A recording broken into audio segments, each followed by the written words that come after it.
ആ അതെ.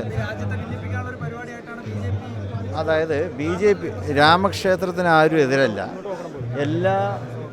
എല്ലാ വിഭാഗങ്ങളും, എല്ലാ മതവിഭാഗങ്ങൾക്കും അവരുടെ ആരാധനാലയങ്ങൾ പ്രധാനമാണ്. അത് തന്നെ പരസ്പരം എല്ലാവരും ബഹുമാനിക്കേണ്ടതുമാണ്. ഇപ്പോൾ രാമക്ഷേത്രം ഒരു മുസ്ലിങ്ങൾ അതിനെ അംഗീകരിക്കുന്നു. കോടതി വിധിയുടെ പശ്ചാത്തലത്തിലാണല്ലോ വരുന്നത്. അതിനൊന്നും ആരും എതിരല്ല. പക്ഷേ ഇവിടെ രാമക്ഷേത്ര ഉദ്ഘാടനം കേവലം രാഷ്ട്രീയമായിട്ടുള്ള ഒരു നേട്ടത്തിന് വേണ്ടിയിട്ടാണ് BJP ഉപയോഗിക്കുന്നത്. ഇപ്പോൾ എല്ലാവർക്കും മനസ്സിലായി. അതിൻ്റെ പശ്ചാത്തലത്തിൽ കോൺഗ്രസ് അടക്കമുള്ളവർ അതിൽ നിന്ന് വിട്ടു നിൽക്കുന്നു എന്നുള്ളതിൽ ഞങ്ങൾക്ക് ഒരു ആശ്വാസമുണ്ട്.